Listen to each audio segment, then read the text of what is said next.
Welcome to Recovery with Root, a podcast centered on topics surrounding mental health and addiction. Through our Advanced Recovery Institute, a new entity of the Root Center for Advanced Recovery, we are committed to research and training to elevate clinical care. We hope you find this podcast informative, and most of all, we hope that it helps improve the lives of others. Remember, we're in this together, and recovery is possible. Hi, and welcome back to another episode of Recovery with Root. I'm Margot Farrell, Chief of Staff here at the Root Center for Advanced Recovery, and today I am joined for Nurses Month. It is May with Jill Mulvey, our Nightingale recipient.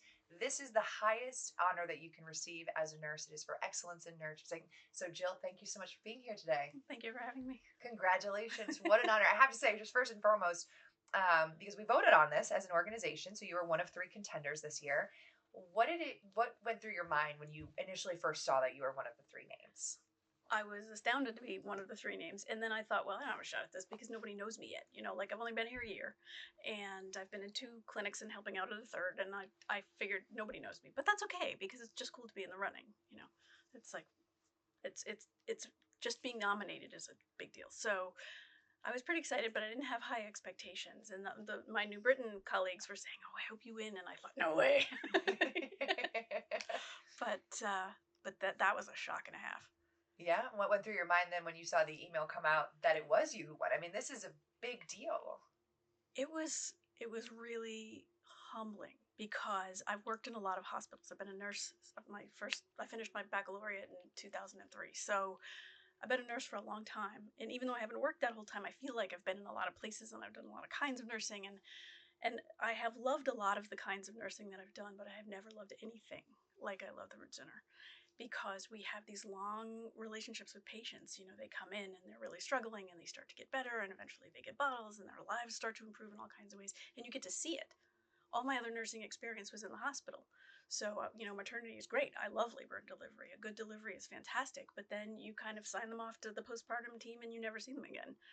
And I loved hospice. It was very, very meaningful nursing work to do, but people would come to us pretty close to death, and we would never have them inpatient for very long. If they needed to be out of their home environment, they would have to go to Branford. So we would sort of stabilize their pain or get their respiratory challenges under control, and they would finally be comfortable, and we'd have to discharge. So here, I feel like I get to do all of the parts of nursing. I'm assessing people, I'm giving them medication, and I'm asking questions, but I'm also seeing the changes over time. And this is a population that really needs a lot of stuff.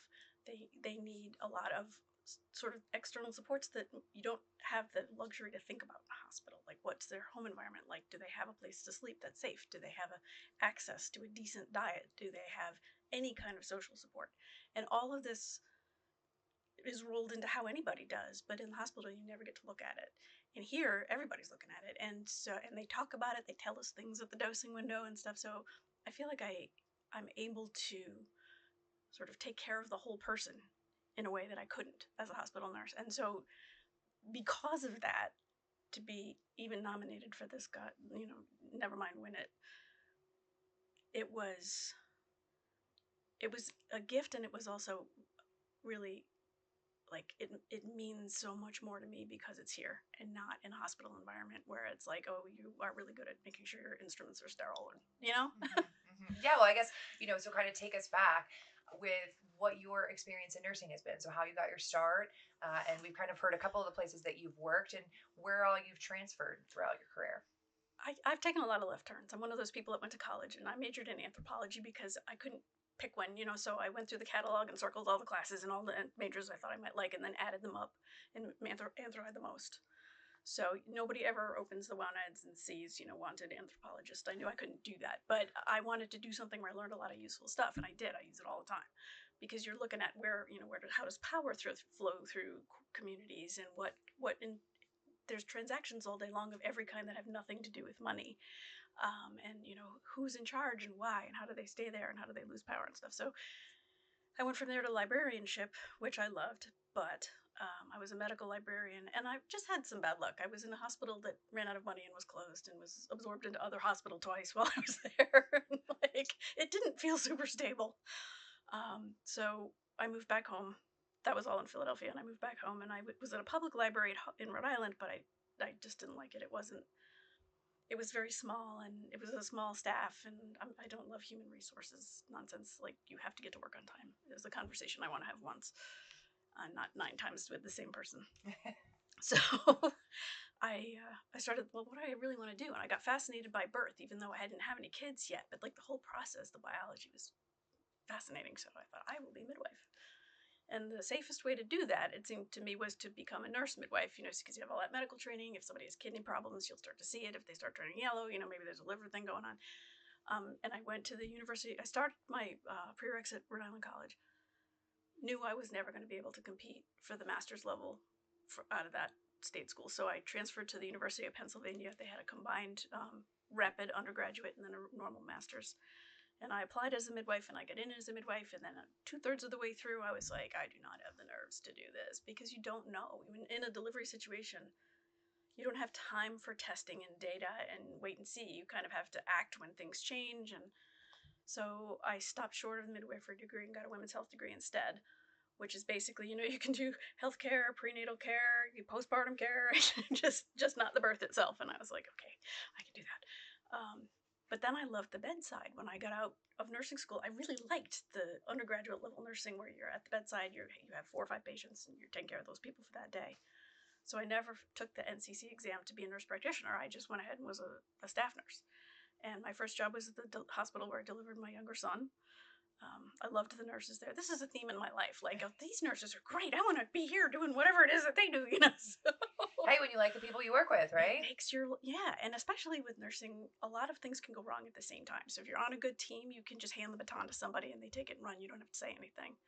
And I'm on a team like that now in New Britain, where I can just point, and the people who I work with are like, yep, and they'll pick up where things need to be done.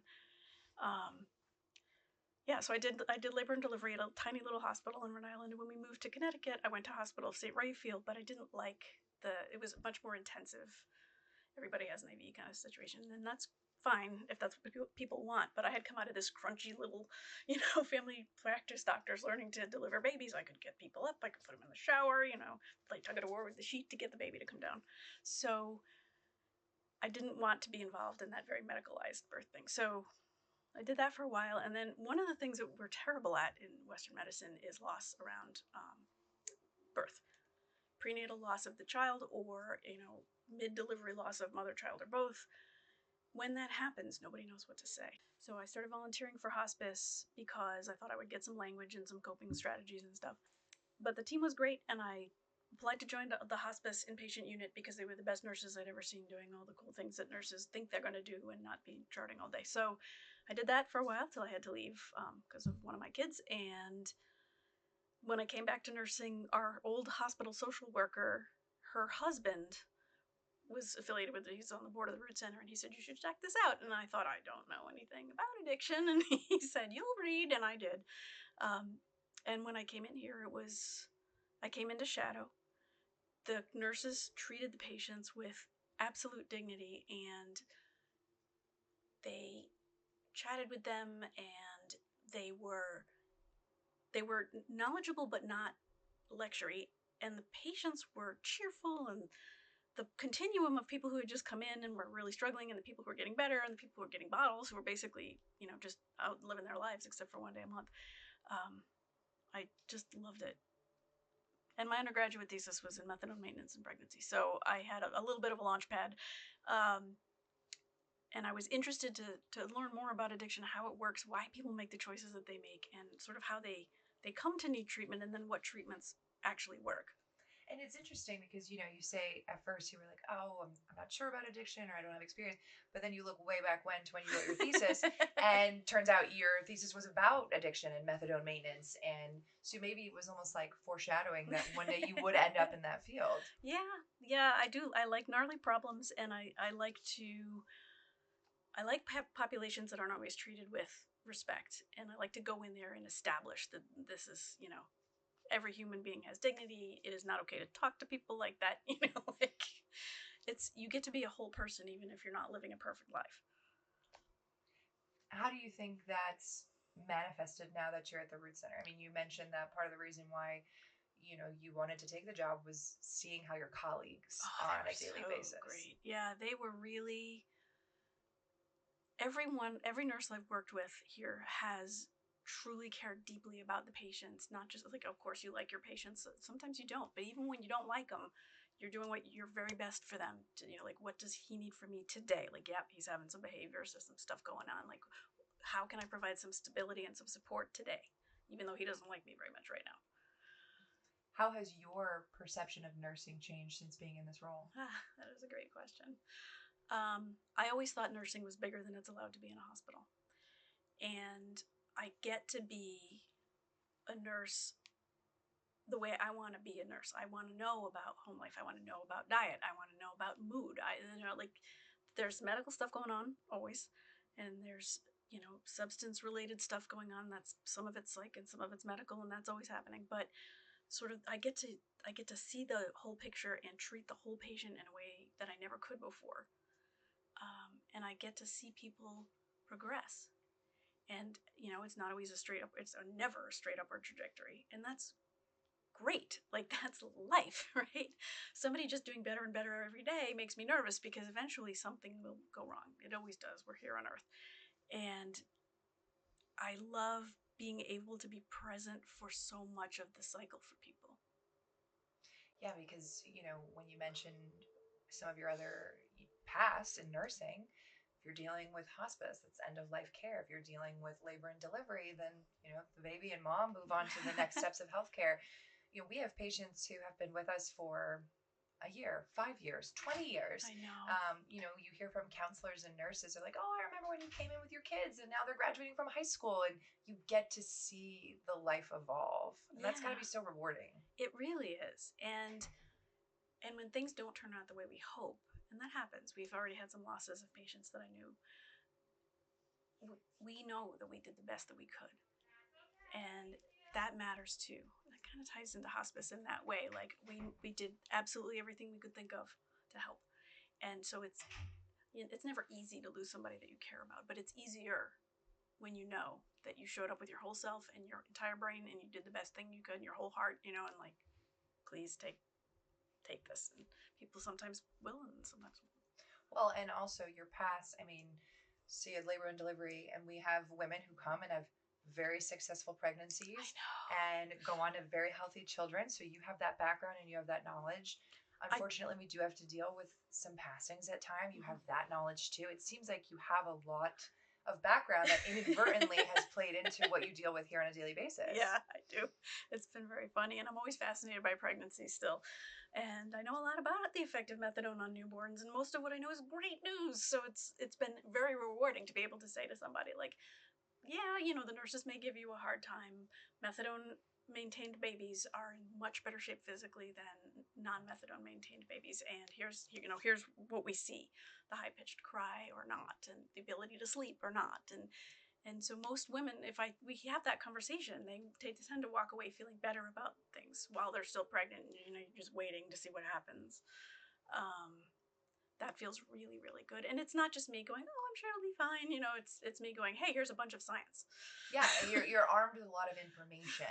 Yeah. That then, because, in the field of mental health and addiction, there's a lot of misinformation. Oh, there's a lot of discrimination. Yes. There's a lot of stigma. There's all these things that are wrong, but there's also so much that's right. There is a lot of data that's out there. There is a lot of science that's out there, and there is a lot of compassionate care. Yes. And so to have someone who comes in, that's the basis of what makes a great nurse, ultimately. I hope so. It's really important to me to do a good job with these folks. I'm so attached to them. How have you seen the patients respond to you? What's your relationship like with our patients? It's different with everybody. I tend to be a very cheerful person. We have a patient in Britain who calls me Smiley every time he comes in. I'm not sure he knows my name. But he's happy to see me, and I'm happy to see him, and it's like 5:31, We've just opened up, and we're all going, but it's a friendly, and when people come back, if they're gone a few days and they come back, I'm so happy that they're back, and so I'm happy to see them. Some of them are equally happy to see me. Some of them are like, oh my God, she's too much, but not too many. People who are really struggling often respond to, you don't have to like me, that's okay, I'm going to care about you anyway. And that's often the case, especially when they're really struggling those first couple of days, when they're trying to come off of street substances and depend more on the methadone. They do not feel good. And it feels really good to be able to say, I ask almost everybody, how are you feeling today? And some of them think I'm looking to catch them, in trouble, but I don't. I just genuinely want to know. And when they're not feeling well, sometimes you can just take a minute to say, I'm really sorry that's happening to you. I hope your day gets better. And for some, you might be that only friendly face that they see all day. One patient in Middletown did say, I said, I care what happens to you, as he was leaving, and he said, at least somebody does. And I thought, oh, you poor man, like that's hard. But I'm going to just beam, love and acceptance and belief. I tell a lot of the patients, I'm pulling for you, and I tell a lot of the patients, I believe you can do this. Because sometimes, they don't hear that enough. Mm-hmm. But I can't, I get more back from the patients than I give to them on every day that I'm here. And that speaks to why you are the Nightingale. It's for excellence in nursing. And tell somebody who's watching this who doesn't know you, what is your approach to healthcare? What is your approach to nursing, and specifically in this field that we're in? Thank you. That's a great question. I